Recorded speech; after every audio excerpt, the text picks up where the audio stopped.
俄罗斯29号发射了3枚洲际弹道导弹，所有导弹均击中目标，受到国际社会高度关注。俄总统普京强调，俄罗斯会把核力量维持在必要水平。对此，美国国防部回应称，美国不打算因此改变自身力量部署。近期，俄乌冲突日渐对乌克兰不利，围绕朝鲜派兵援俄以及乌方呼吁放宽远程武器使用限制，各方动作及博弈不断。来看报道。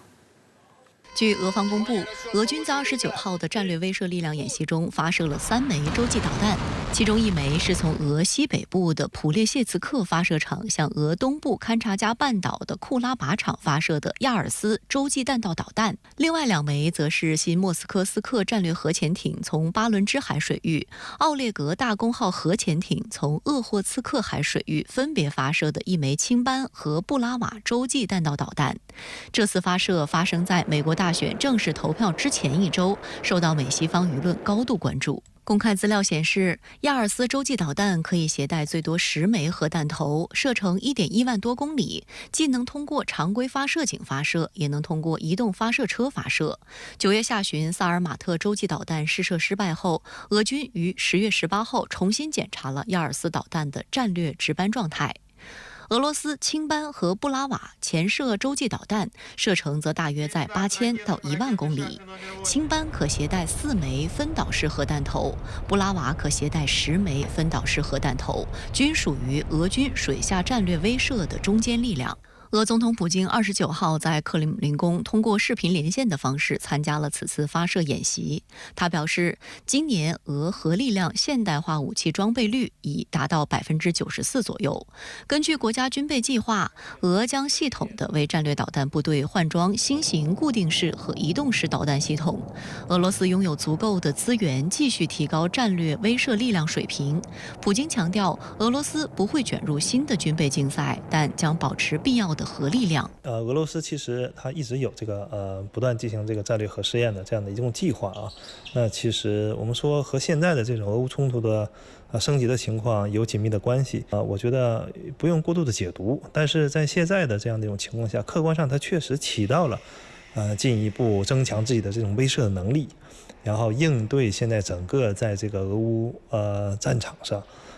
可能面临的一些不利的这样的西方的舆论啊。 同时，也是给本国的国民要进一步的增强信心，所以还是有很强的这种政治目的在里边的。 而朝鲜派兵援俄一事近日来持续发酵，让俄乌冲突，尤其是库尔斯克战局面临新的变数。北约秘书长吕特28号与韩国国防和情报部门官员组成的代表团举行会晤后表示，他可以确认朝鲜军队已被派往俄罗斯，且已被部署至库尔斯克州。外界注意到，这是北约首次正式宣布和确认朝鲜军队已被部署至俄罗斯，并在俄库尔斯克州开展行动。吕特称， 北约及其伙伴正继续同乌密切关注局势，并就事态发展进行积极磋商。美国国防部副发言人辛格28号称，美方认为朝鲜总共派遣了约1万名士兵前往俄东部训练，这可能会在未来几周内加强乌边境地区的俄军实力。其中一部分朝鲜士兵已经靠近乌克兰，美方越来越担心俄方计划使用这些士兵进行战斗或支援俄军在库尔斯克州对乌军的作战行动。 辛格称，这是一个非常严重的问题。如果朝鲜士兵被派上战场，将标志着局势进一步升级。届时，美方将不会限制乌动用美国武器针对朝鲜军队。 目前，乌军在库尔斯克的作战陷入被动局面。俄罗斯总统普京25号表示，在库尔斯克州被俄军包围的乌克兰军队已经失去指挥，许多乌军人员甚至都不知道自己已被俄军包围。此前一天，普京表示，俄军在接触线所有地段向前推进，约2000名乌克兰军人被包围在库尔斯克州。 8月6号，乌克兰对俄罗斯库尔斯克州展开跨境行动，其中第一波进入库尔斯克州的乌军人数约为1.2万人，后备部队大约有1万人。据估计，俄军在这一区域有3倍以上的兵力优势，并且得到了空天军的火力支援。俄军反攻作战从9月中旬展开，经过1个多月，已收复近1半领土的控制权。双方在库尔斯克方向又开展了激烈的消耗战和阵地战。如果此时俄罗斯斯再能得到上万人的外国支援，投入库尔斯克战场，无疑将是这一战场的重要变量。从西方的这个解读的角度来讲，认为是我们说这样冲突一个重大的升级，因为这是第一次有这个其他国家的在俄罗斯来讲，这是一个伙伴国家通过这样一种正式的这样的方式来参与这样的一场冲突所以在西方引起了很多的恐慌。即使是一个事实的话，可能并不会立刻出现在战场上的一个变化，就是可能还会经过一定时间的这种训练可能还有具体一些部署所以还需要时间来进一步的检验。对于库尔斯克战场的变化，韩国也尤为紧张。韩国总统尹锡悦29号与乌克兰总统泽连斯基通电话，双方讨论了朝鲜军队参与俄乌冲突的问题。双方同意加强情报交流，加强包括双方高层在内的各级接触，以制定应对局势升级的策略。尹锡悦还宣称，韩国政府不会对俄朝军事合作坐视不理。对于朝军已投入前线的说法，韩方认为朝军即将移兵至库尔斯克等战场，可能和俄军实施混合编制，而非以单独编制执行作战任务。主要原因或许是语言不通以及对地理环境不熟悉，导致朝军难以单独执行任务。韩国国防情报本部分析认为，在此过程中，俄朝双方互换援助，提升相互防御力量，特别是朝鲜接受俄罗斯的宇航尖端军事技术，还将推进常规武器的现代化进程。观察指出，朝鲜军队已经70多年没有实战，韩军也在支援美国越南战争之后再无实战经验。对于朝鲜派兵援俄一事的外溢效应，美联社的分析称，如果朝鲜士兵加入俄乌冲突，将给疲惫不堪、缺少人员的乌军带来更大压力，还可能加剧朝鲜半岛和更广泛的印太地区的地缘政治紧张局势。彭博社引述一名韩国高级官员的话透露，韩国正在考虑是否改变禁止向战时国家提供杀伤性武器的政策，选择直接向乌运送武器。那么如果一旦被证明确实是朝鲜在直接的派兵参与的话，可能某种程度上印证了西方所说的两国可能某种程度上成为一种军事同盟。那这样的话，其实就是在韩国看来是朝鲜或者俄罗斯在单方面修改现在这样的一种安全平衡、一种军事平衡这样的局面。那么从韩国来讲，对他来讲可能会产生一个重大的不利。3天前的日本众议院选举中，执政联盟惨败，首相石破茂支持率跌至仅约30%，日本政坛各股势力蠢蠢欲动，想挑战首相位子。美国对此感到担忧，还担心美国主导的印太战略剧本也有需要改写的风险。但实际上，美国也面临大选，日本社会同样对美国选举结果感到担忧。